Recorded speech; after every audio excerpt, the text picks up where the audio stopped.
what would you say the biggest differences are? And let's focus on companies where you're setting up a go-to-market motion, maybe rather than trying to claw it back a little bit, which I think is a whole different question and probably a much harder task.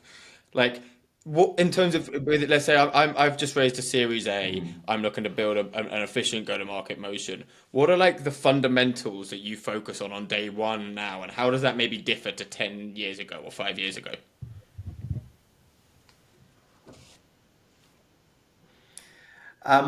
This is the thing. I think certainly my thinking hasn't changed that much over that time, but how thinking per se has changed, I think, is quite a lot. I mean, let's start with the fundamentals.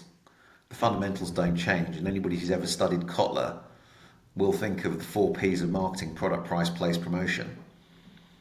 And you sit there and you go, well, how do I apply that to GTM? Well, first thing is what's my product? What is the product actually, solving a problem for?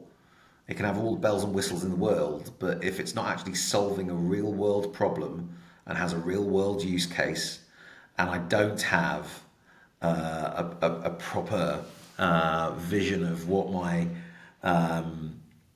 MVP is, then what the hell am I doing?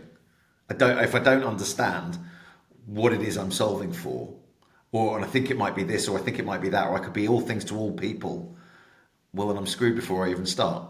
So being able to really understand what my proposition is, really understand which markets it serves, and then understanding really in detail those intricacies of my ICP, my ideal customer profile, that match that's absolutely fundamental.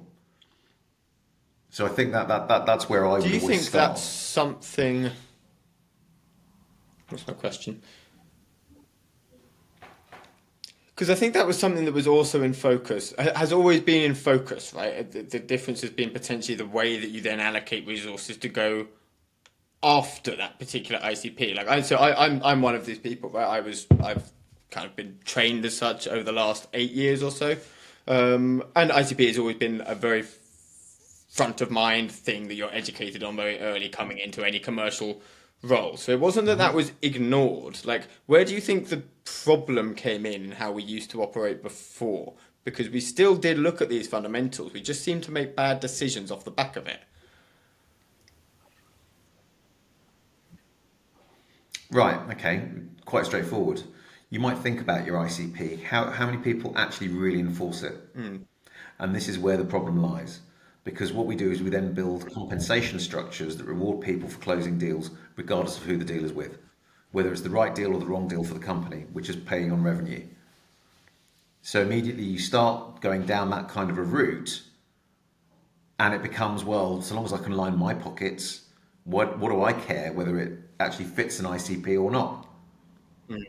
It doesn't matter to me, I still get paid. And that's where bad behaviors then start creeping in.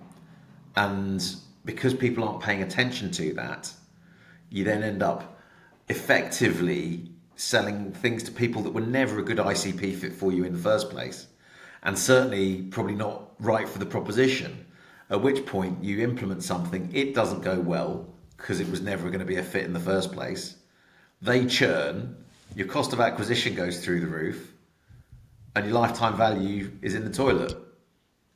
Yeah, well, it's interesting. It comes back to There's your me, problem. what I hear there is it comes back to a similar problem to what we spoke about before, right at the start, which is specialization. And I think one of the things we did very smartly in SaaS is we realized that it makes sense in a commercial function to specialize and have different people own different chunks of the buyer journey and things like that. But what we probably did that I don't think was that smart is we built KPIs around those specialisms, and that kind of distracted everyone from the broader goal. So as a content marketer, you got your KPIs around top of funnel metrics. You then move down funnel in marketing and then into sales, and everyone owns just their piece.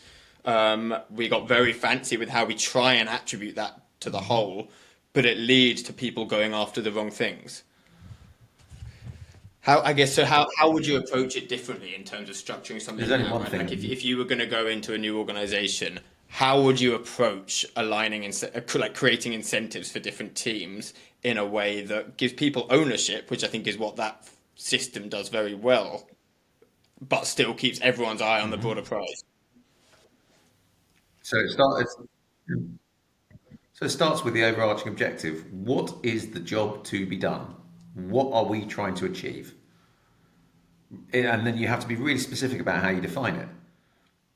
We are looking to achieve XYZ revenue growth in these markets, selling to this ICP with this proposition.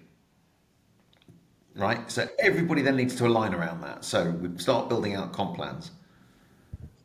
Personally, it's not about things like getting really tactical around, well, actually, what I need is I'm going to pay somebody on a number of leads. Who cares?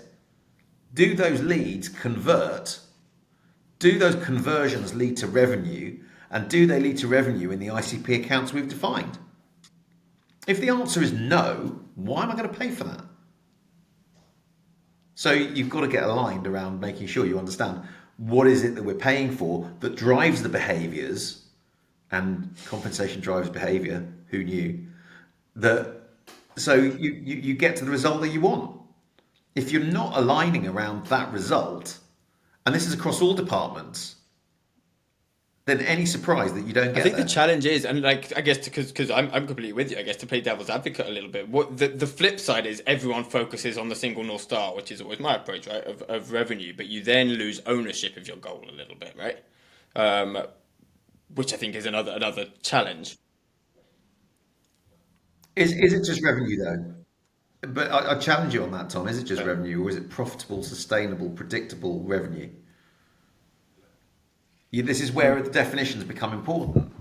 Because if you just say, actually, all I'm interested in revenue growth, okay, I can get some short-term revenue growth, and I might sacrifice next year to achieve this year's targets. But then it becomes about sustainable, predictable, repeatable, all those good things into the right ICP with the right value proposition. And there are some solid lessons there from other people. You only have to look as far as things like a book I'm sure you're familiar with, Crossing the Chasm. I mean, Geoffrey Moore talks very, very eloquently about don't start picking off too much too early, because you end up blancmanging and getting distracted. And the same is true with multiple different sales motions. You're too early in your revenue journey to suddenly have 3, 4, 5 different sales motions targeting different segments, because you don't have the scale structure or resources to be able to do it. And then guess what? Your economies of scale don't work out. So your unit economics collapse. Suddenly your profitability's down the toilet. It all becomes a vicious cycle. So you've got to really think about these things and be very intentional about which markets you're entering, when you're entering those markets, which customers you're serving, what is it you're serving them with, what are the problems you're trying to solve for, and can you do it in a sustainable way?